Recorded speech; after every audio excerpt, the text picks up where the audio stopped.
I'm here with Alexander Mercouris, editor-in-chief of the Duran. Alexander, we have shock election results, this time out of Australia. And the polls had it wrong for what, in my reading, my research, the polls had been wrong 56 consecutive times since 2016, calling this one. But essentially what you have is you have the coalition government of Mr. Morrison that was not expected to win, did win. You have the resignation now of Labour's Shorten, Mr. Shorten. He has resigned as well. A lot of fallout after these election results.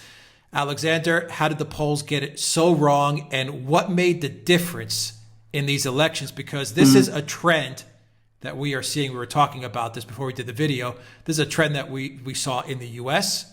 This is a trend that we saw in the UK with Brexit. And here we are in Australia. Once again, that trend is repeating itself, Alexander. Indeed, sir. And can I just say, I mean, the polls in Australia got it profoundly wrong in a country where there is compulsory voting and where opinion poll samples are supposed to be extremely accurate. Right up to the moment of the election count, I was getting reports in Britain that the Labour Party, the opposition Labour Party, which is the left of centre party in Australia, was winning, and it was universally assumed that it was going to win, and everybody in Britain was psychologically and politically prepared for a change of government. So when this didn't happen, it came as a total and complete surprise. And the reason it came as a total and complete surprise is one which has much to say about the kind of delusions that, in my opinion, affect left of centre neoliberal opinion right across the Western world, in the United States, in Britain, in Europe, elsewhere. And that is, I think, there is an assumption amongst neoliberal and centre-left opinion formers that their ideas are much more popular amongst voters than they actually are. I think they are consistently underestimating the conservatism on social issues of working class voters who formerly were the bedrock of centre-left or left-wing parties, and who are becoming increasingly disillusioned with the extreme social liberalism that centre-left parties are taking. And the specific issue that seems to have been a major cause of concern in Australia's case was that, of course, the centre-left party there, the Labour Party, went very heavily on a climate change agenda. And again, working class voters who have to pay the bills were not happy with that at all. Not just working class voters, but, middle class voters, low middle class voters were not happy with that at all. And that, of course, directly reflects what happened in France with the rise in the diesel taxes, which led directly to the Gilets jaunes protests. So I think that this isn't just an issue for Australia. I think it has implications right across the Western world. I think we've seen an agenda being followed by centrist parties, centre-left parties, neoliberal parties, which have become increasingly distant and remote from the concerns of their own electoral base. And we are now seeing, in a country like Australia, that base rebelling against the imposition of these policies, just as it did in the United States with the election of Donald Trump, just as it is doing in Britain with Brexit, and just as it is doing in France with the rise of the Gilets jaunes, and it is doing elsewhere in Europe with the rise of parties like Salvini's party in Italy, with the Five Star movement in Italy, which is, of course, a left-wing movement, but much more conventional left-wing movement with Mélenchon's party in France and the AfD in Germany. The reality is centre-left, centrist, neoliberal policies just don't get traction. Yeah, not anymore, that's for sure. No. Alexander, Bloomberg's headline for this is Australia's political shock echoes from Ohio to London. And the excerpt of that article says, just as elsewhere in the world, the traditional rural-urban political lines are being scrambled. Morrison spoke to the working class. Morrison spoke to the rural-urban population in Australia. You were right to point out that conservative left has somehow morphed into neoliberal and labor parties, where the word labor should mean working class. I mean, if you get down to what it should address, it should focus on the working class. Seems to now be focusing more on the elite that live in urban populations. For example, maybe Sydney, the very, very wealthy zip codes, Sydney, Melbourne, etc. This seems to be what the Labour Party is focusing on.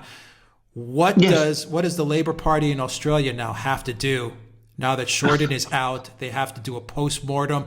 Are they going to do anything differently and not so that they don't fall into this trap again and they actually start to address some real issues here? They got to start addressing stuff that people can relate to. You see, the trouble is, I don't think they will. I think the problem is that whenever you try to do that, whenever you try to talk about issues, and I don't want to dismiss climate change as an issue, but when you talk about people's living standards, when you talk about their jobs, right, when you talk about their welfare systems, their housing allocations, when you talk about those things that people really care about and which working class voters care about, wages, conditions in factories, those sort of things, the neoliberal elite not only isn't interested in them, it is hostile to talking about these things. Well, Labour ran on a very, very high tax platform in Australia. Well, exactly. People hear that, they're sympathetic towards the climate. There's no doubt about it. But once you hear, wait, you're going to tax the hell out of me for it. Exactly. When the tax burden is not equal. I mean, the people in Sydney and the expensive zip codes are not going to be affected by it in the way that people in the coal mining regions will be. That's the difference. And that's the same thing that happened in France. It's the same thing that happened in the United States in 2016. It's why Donald Trump won in places like Pennsylvania and Wisconsin. That's why he won in the old coal and steel regions. It's why places like northwest England voted so heavily for Leave. Why places in southern Wales in Britain voted heavily for Leave. It's why people in the great towns and villages of France, many of which used to be in the 50s and 60s and 70s, socialist or even communist voting areas, communes, why they're now supporting the Gilets jaunes and are increasingly thinking about voting for Marine Le Pen. It's because these people are not being listened to anymore.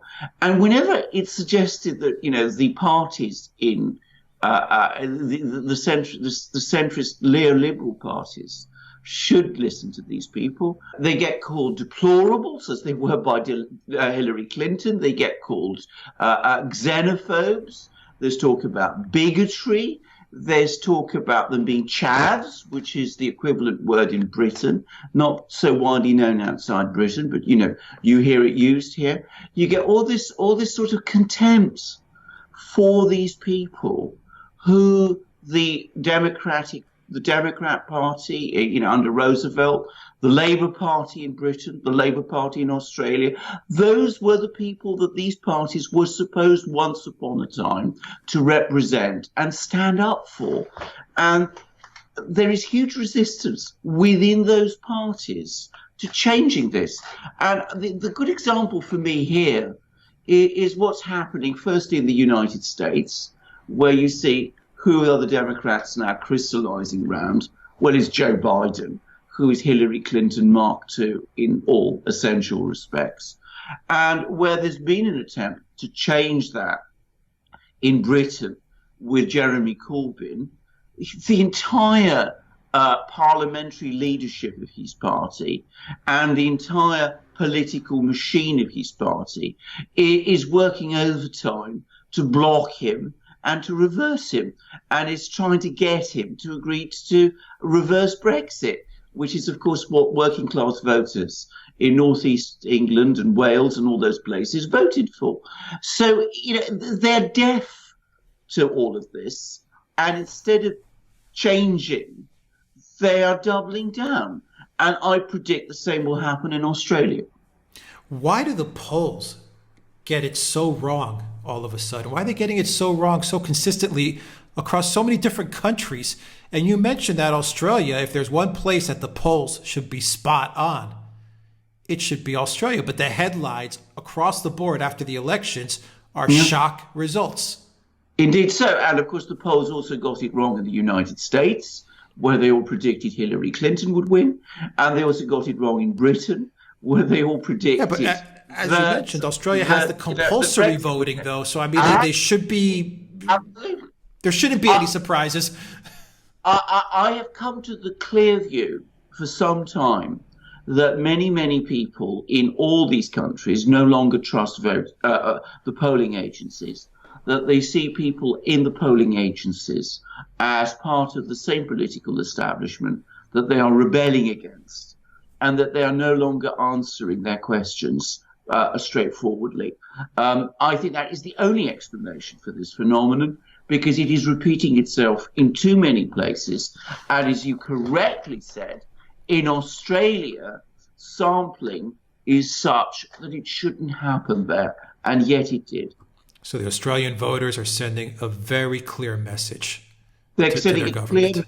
They're sending a clear message to their political class. By the way, I'm very remote from Australia, but I don't get any sense that there's huge enthusiasm for the current Australian government either.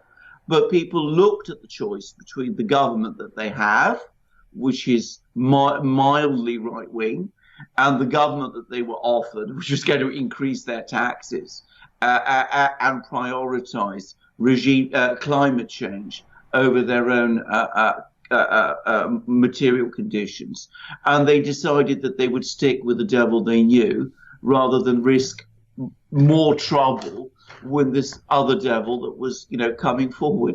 And, this, I think, is going to happen right across the board. The person who I think will be looking at these results very closely and saying to himself that this points very strongly to a win for me in 2020 is Donald Trump.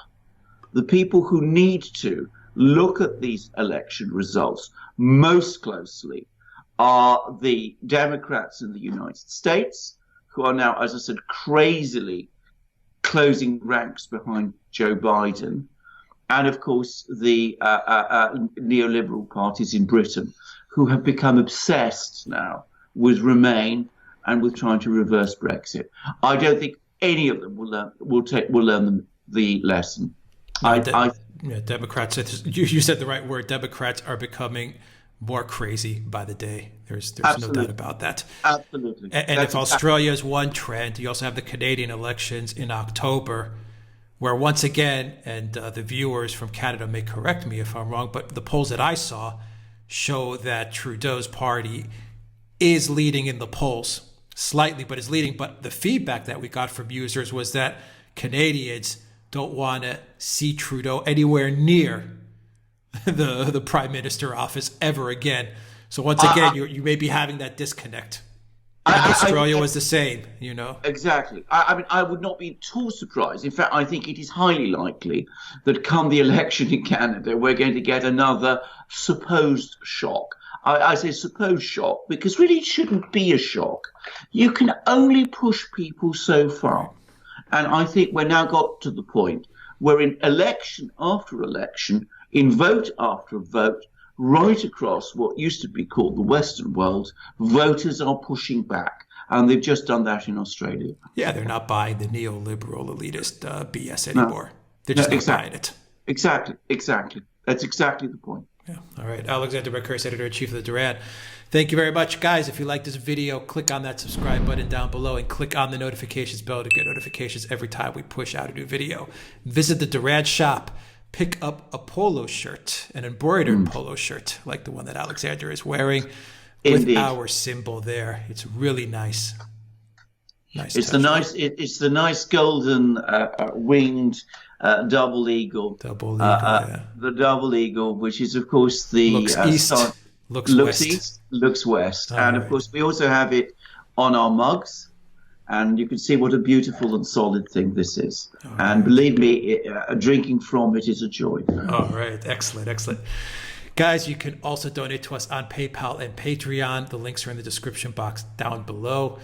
And don't forget, you get a copy of this video in audio format. Follow us on iTunes and on SoundCloud as well. And you can follow us on Instagram, theduran_com, and go to our website, theduran.com, and see the articles that we are looking up to every day. Alexander Mercouris, editor-in-chief of the Duran. Thank you. Until next time, everybody. Take care.